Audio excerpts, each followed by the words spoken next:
네, 안녕하십니까. 성경에서 말씀하고 계시는 기본 진리, 이번 시간에는 사과로서 죄에 대해서 성경은 어떻게 말씀하고 계신가 알아보겠습니다. 죄란 무엇일까요? 세상에는 왜 악과 슬픔, 고난, 전쟁, 그리고 미움이 있고 욕심, 시기, 교만, 잔인함이 존재하고 있을까요? 이 모든 것들은 누군가 교육시켰기 때문에 존재하게 된 것일까요? 아니면 환경 때문에 이렇게 발생된 것일까요? 성경은 교육과 환경이 아니라 모든 인간의 내부가 태어날 때부터 그렇게 태어난 것이라고 말씀하고 있습니다. 사람들의 생각과는 다르지 않습니까? 시편 51편 5절 말씀을 읽어보겠습니다. 내가 죄악 중에서 출생하였으며 어머니가 죄 중에서 나를 잉태하였나이다. 네, 출생했을 때 이미 죄 중에서 자기가 잉태됐고 출생했다고 밝히고 있습니다. 시편 58편 3절은 또 이렇게 기록하고 있습니다. 아기는 모태에서부터 멀어졌으며 나면서부터 곁길로 나아가 거짓을 말하는도다. 누가 교육시킨 게 아닙니다. 나면서부터 곁길로 가고요. 자동적으로 거짓을 말한다는 거예요. 정말 끔찍하지요. 성경을 읽으면 성경이 죄의 문제와 그 원인과 그 구제책에 대해서 아주 많은 관심을 표하고 있음을 우리가 깨닫게 됩니다. 왜냐하면 죄를 다루지 않고서는 인간의 문제를 바르게 접근할 수 없기 때문입니다. 죄라고 하면 우리는 흔히 부도덕한 아주 나쁜 짓이나 살인 혹은 남의 것을 훔치는 절도와 같은 이런 범법 행위만을 생각하게 되는데요. 그러나 성경에서 말하고 있는 죄는 바로 이러한 것보다 더 본질적입니다. 죄는 하나님의 온전하심에 도달하지 못하는 그 모든 것들을 가르치고 있습니다. 로마서 3장 23절은 그래서 이렇게 기록하고 있습니다. 모든 사람이 죄를 범하였음에 하나님의 영광에 이르지 못하더니, 하나님의 영광은 절대적 그리고 온전을 말해주는 개념입니다.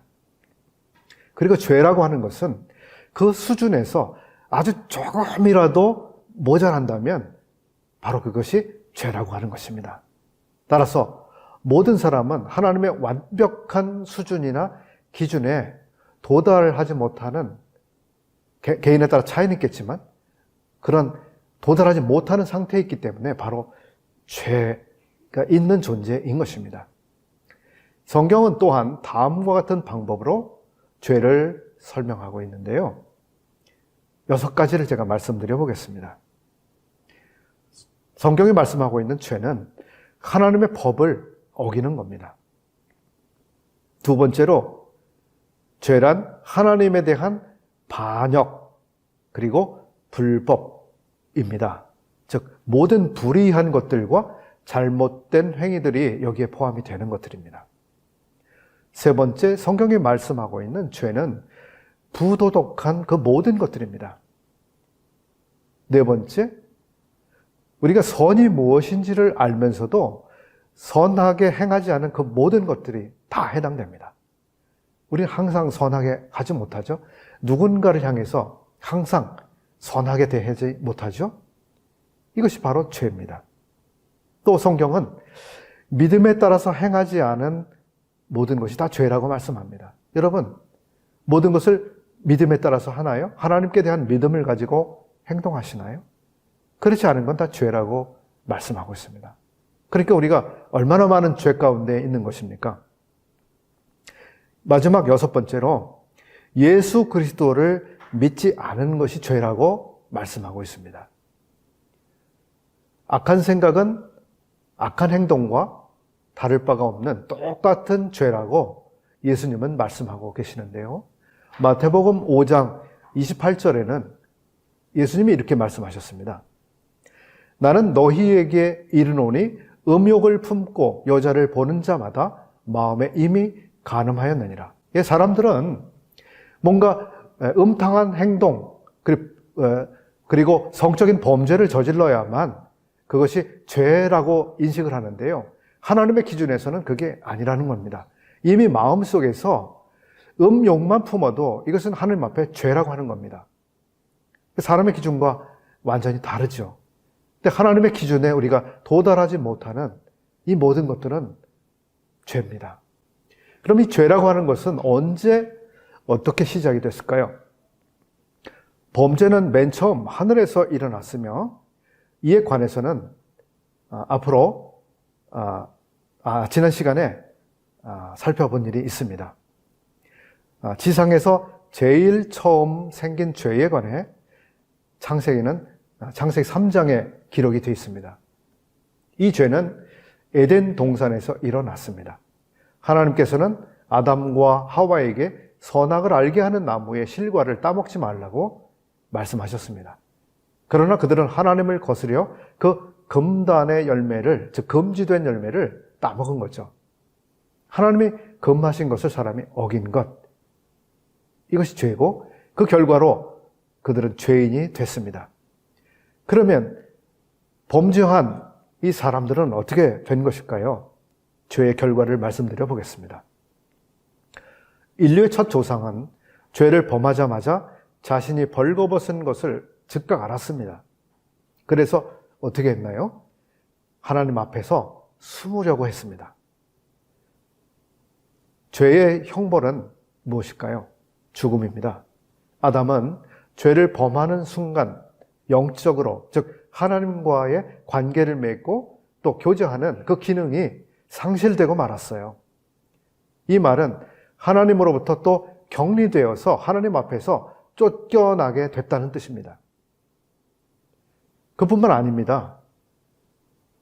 아담과 하와는 영적으로 하나님과의 교제가 더 이상 될 수 없을 뿐만 아니라 그의 육체도 죽지 않으면 안 되게 됐습니다. 그가 즉시 죽지는 않았지만 그의 육체는 죽도록 운명되어지고 말았던 것입니다.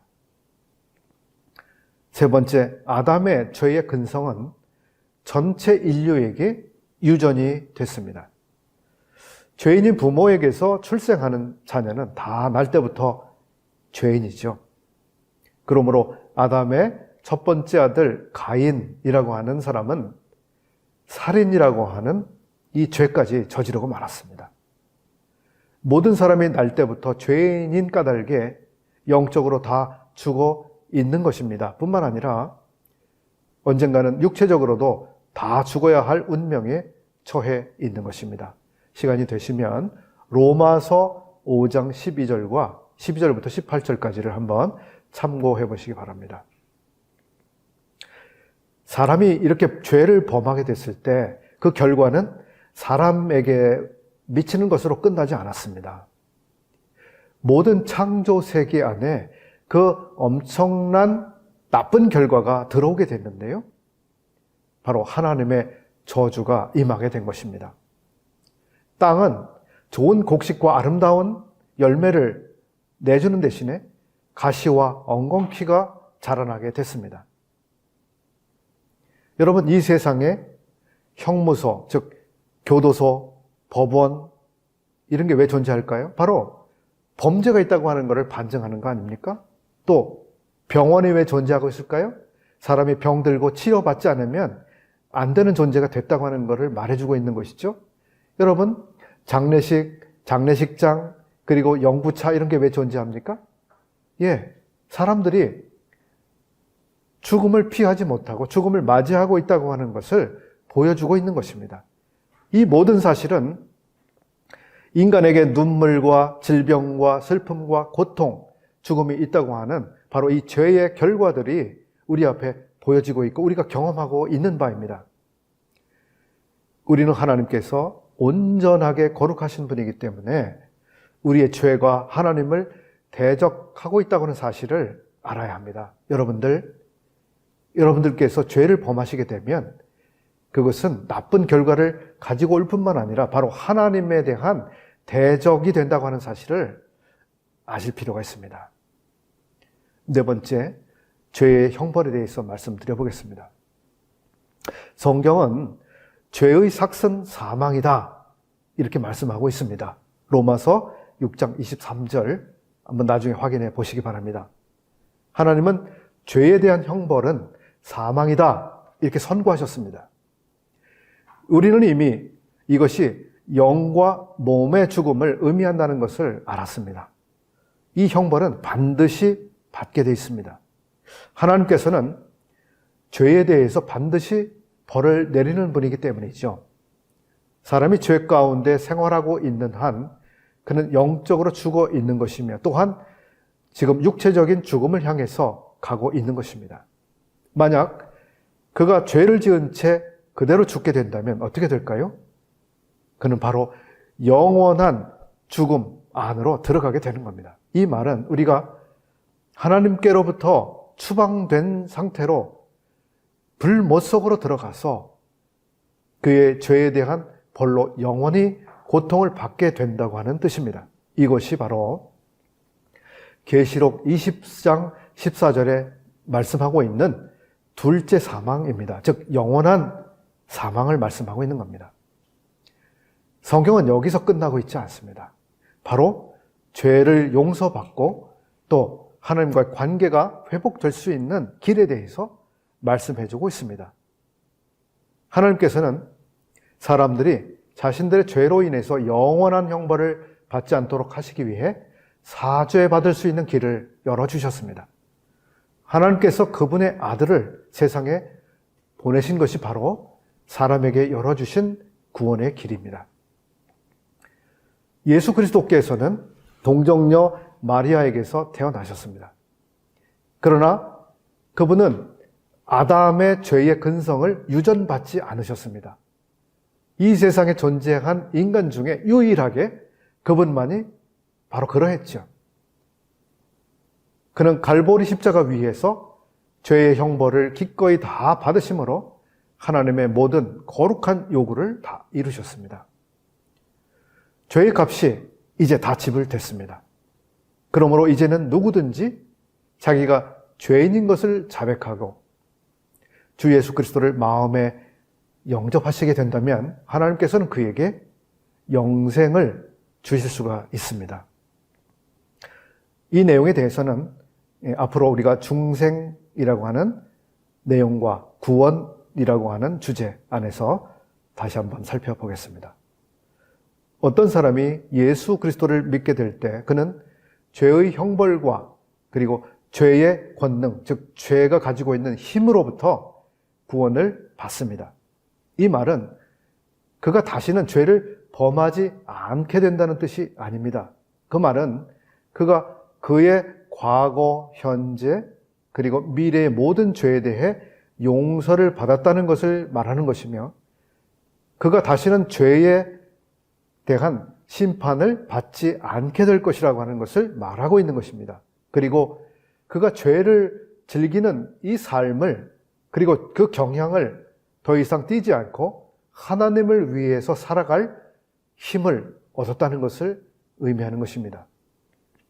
이 주제를 마치기에 앞서서 다음의 질문들을 생각해 보시기 바랍니다. 만약 이 질문들에 대해서 여러분 한 가지라도 해당이 되신다면 성경은 여러분이 죄인이다 말씀하고 있는 사실을 아셔야 합니다. 그리고 이 죄인들에게는 피할 수 없는 형벌이 있습니다. 이제 여러분에게 질문을 드리겠습니다. 여러분은 항상 언제나 비이기적으로 살아가시나요? 여러분은 언제나 시기심이나 탐심을 느끼지 않으면서 살아가시는 분입니까?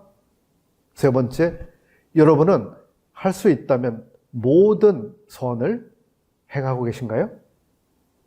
네 번째, 여러분은 언제나 모든 사람에게 친절하고 그리고 사려 깊게 행동하시나요? 즉, 여러분은 젠틀맨이신가 하는 겁니다. 예의 바르게, 남을 배려하시는가 하는 것이죠. 누군가에 대해서 조금이라도 무례하게 행동했다면 어떻게 되는 건가요? 다섯 번째, 당신은 언제나 몸과 마음과 뜻과 힘을 다해서 하나님을 사랑하고 있습니까? 성경은 사람이 그렇게 해야 된다고 말씀하고 있습니다.